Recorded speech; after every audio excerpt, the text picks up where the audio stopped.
Thank you so much. That was so far we've just seen an incredible amount of work that's been put into evaluating treatments. I'm going to share my screen and you're going to probably see a presenter view, but that's also because that way we can see where we are in the slides. My name is Stephen Chan.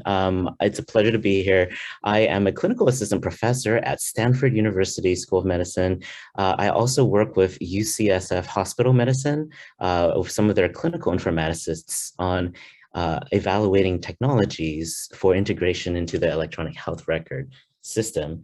And we've seen just now how to critically appraise apps and how to leverage apps in clinical settings. We're going to take a step back and actually look at sort of the frameworks that have been released, but also what's to come likely in the future with things like the FDA, the Food and Drug Administration, and how they are thinking about evaluating apps and treatments for medical care. And as you can tell by the slide, there's a whole alphabet soup, such as DTX, SAMD, DMHT. It's incredible. And a lot of them refer to very similar concepts, which we'll go over. But the APA app evaluation model has really grown over the years. It has really looked, when we've been looking at how it was made, it was based off of some other frameworks that have been released, other qualitative questions out there, such as the Aspects questionnaire released by UC Davis 5-6 years ago. The Health Information Management System Society put together their own usability app criteria almost a decade ago. There have been groups like Wellocracy from Partners, now Mass General Brigham, that looks at mental health apps. And we've seen now how we ourselves can evaluate these apps that are out there in the market. There are examples that our group has put out onto the APA App Advisor. This is an example of one of those where we take you step by step, just as what Dr. Matwin had done earlier today for us. Dr. Torres couldn't be here with us today. He is an amazing researcher who put together mindapps.org along with other researchers. And this particular app database looks at apps through different criteria and different lenses.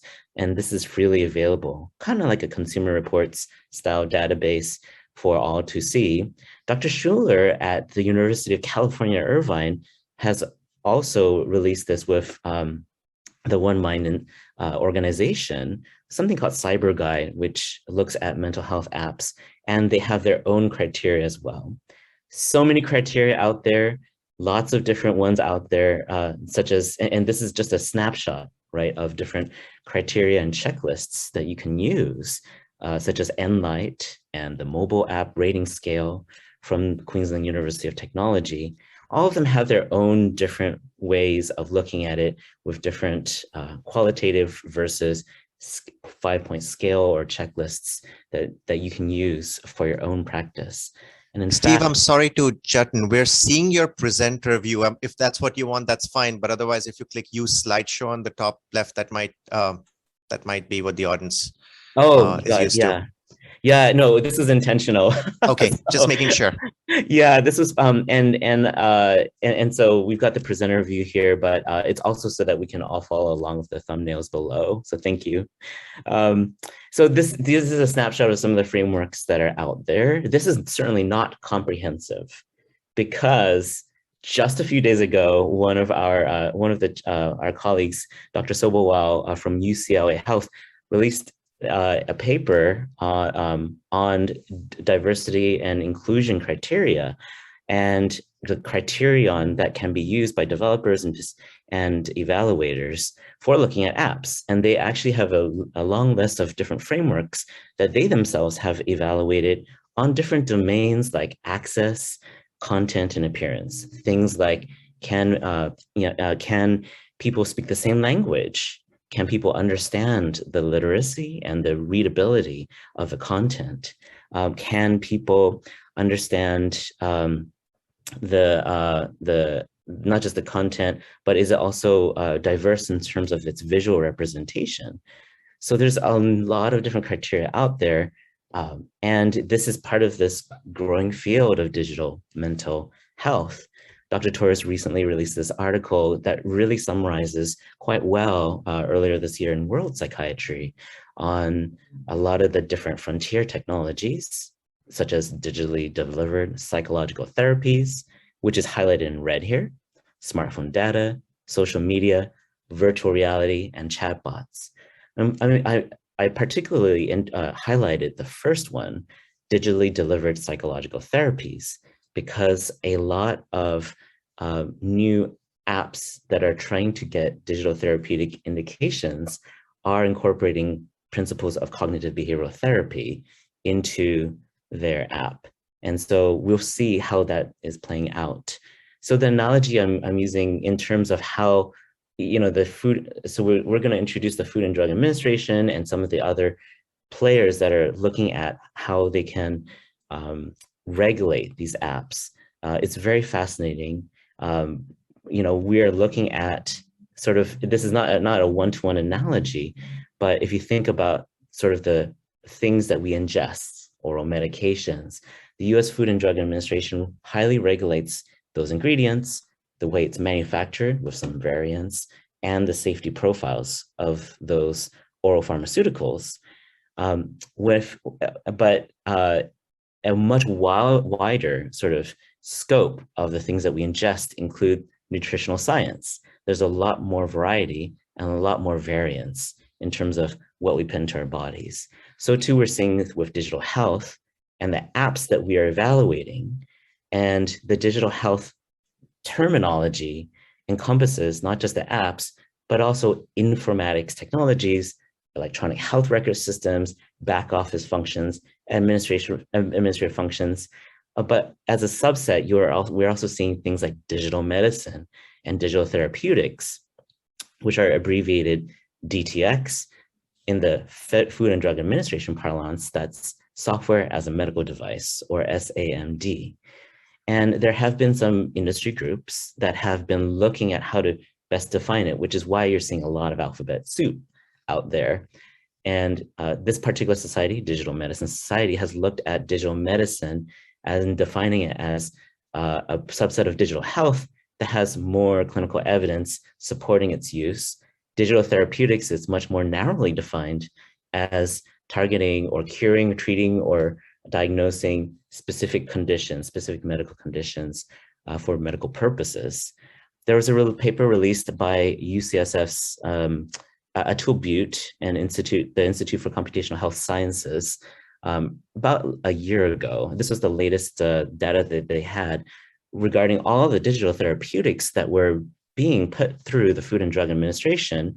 And these include a lot of, if you notice on the indications column, there's a lot of different diagnostic categories out there: substance use disorders, chronic insomnia, schizophrenia, ADHD, a lot of mental health indications, and that are being put forth by a lot of commercial entities investing millions of dollars into this area.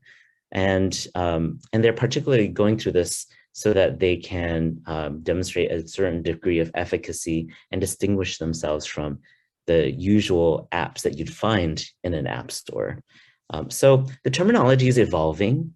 A lot of the past literature that we've seen in our articles may use terms like mHealth, mobile apps, and this was right for the time, given the popularity of the Apple App Store and the Google Play Store for Android over the last 10 years. Now, we're seeing that different terms are being used to describe specific applications for mental health, digital mental health interventions, digital mental health treatments, digital mental health, DMH. So a lot of them incorporate some sort of digital concept. I think there's also prescription digital therapeutics, PDT. So the similarities amongst all these different services and modes, coupled with increased interchangeable features, amongst the diversity of devices like smartwatches, phones. We're seeing sort of like augmented reality glasses as well. Really makes it worth looking at the full spectrum of apps. And it's interesting because now we're trying to figure out, okay, how are we going to possibly wade through tens of thousands or hundreds of thousands of apps that are out there? You know, do we go to app stores like Google Play?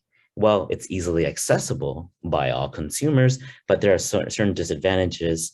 They're not specific for medical use, for instance. They don't necessarily sort or rank by clinical validation. They can be difficult to browse and search because, again, they upvote things by the number of downloads and their consumer ratings. And then there's also government registries like the Office of National Coordinators Health IT database and clinicaltrials.gov. Those are freely accessible, but those aren't necessarily places where you can download or deploy an app. They have a very much more narrow focus, and it's not necessarily tailored for consumers or clinicians to use. So the challenge here is, well, is there some sort of entity or regulating body that can vet a lot of these apps? We've looked at some of the frameworks. We've looked at some entities that are publishing lists. Now we're looking at government institutions like the Food and Drug Administration, which traditionally has used a pharmaceutical development life cycle that can take up to 15 years. If you think about what technologies we've had 15 years ago, the iPhone certainly didn't exist around that time. And they'd be reviewing BlackBerry, BlackBerry apps and Palm Pilot apps. So it can take some time. It takes time for them to discover drugs, run them through long clinical trials, and then review it all at once. Can take quite a while versus apps, which we all know at this conference, can be rapidly iterated. It's iterative in terms of how you develop it.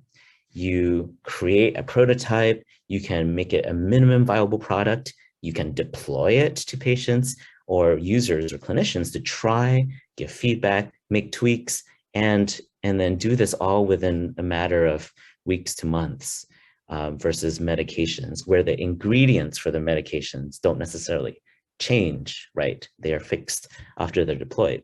So what is the FDA going to do about this?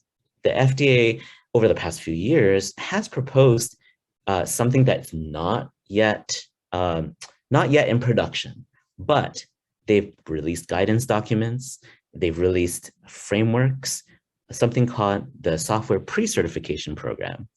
And so this is a sort of a diagram of what it looks like. If you're a fan of Marvel's Doctor Strange, it just goes around in circles, kind of like Doctor Strange does with his magic. But the FDA's total product lifecycle approach, what they do is they are looking at the product and the vendor continuously. So in the past, the FDA would only look at the product level, the stuff in blue. And so you see this circle diagram, they're just looking at the product. Now they're incorporating looking at the organization as well. That's in yellow. So on the top right corner, you'll see in this diagram, something that says a green cloud, excellence appraisal.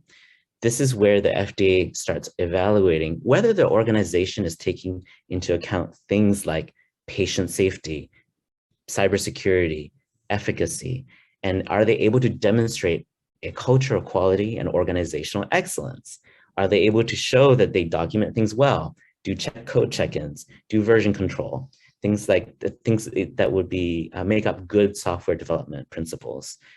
Now, once they've done an excellent appraisal, you'll move down to the review determination, where they'll determine, okay, is this high risk or low risk? And if it's low risk, you can deploy it. If it's high risk, might need some more evaluation. And then that's where they finally go to market. And then something that's new for the FDA that they're proposing is that they will look at the organization on a continuous basis, as well as the product, something called real world performance data. So in terms of how they look at the organization, yeah, I know there's a lot on this slide, but basically they're just looking at their references and then different criteria that the organization supplies, and then they mash it together, look and see whether if the organization would merit a specific pre-cert level. They've already run this through several vendors and several companies, and they've closed that beta process. And I think the results have been yet to be determined. They're also looking at things like real world performance analytics, where they're looking at real world health analytics, things like clinical safety and health benefits, the user experience. Are people engaged with the product? Are the people satisfied with the product? And product performance analytics, such as cybersecurity, and whether the product is working. So they're looking at all of these different aspects of software as a medical device because they're realizing, okay, it's not just the software itself, the algorithm itself, but also everything, the whole system around it that that they would have to evaluate. And the reason why they're looking at revamping the way that they're looking at this is because a lot of apps out there are looking for FDA approval or FDA clearance, some sort of FDA mark. And again, in the traditional pathway, they only ask for specific elements.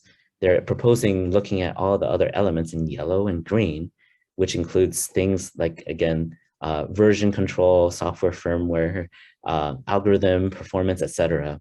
And they're trying to shorten the timeline. So it goes from that long timeline on the top to something that's more like on the bottom, that bottom timeline. So it helps people deploy their products quicker. There are good and bad things about this, certainly. The good thing is that you can get more innovations to market more quickly. The bad things, of course, would be that might mean that some software may not necessarily be vetted specifically by the FDA, and they would just be deployed because the FDA has deemed the organization as pre-cert qualified. So where are they in this process? They are in the yellow right here. So the yellow color, building and iterating. They've already published their working model.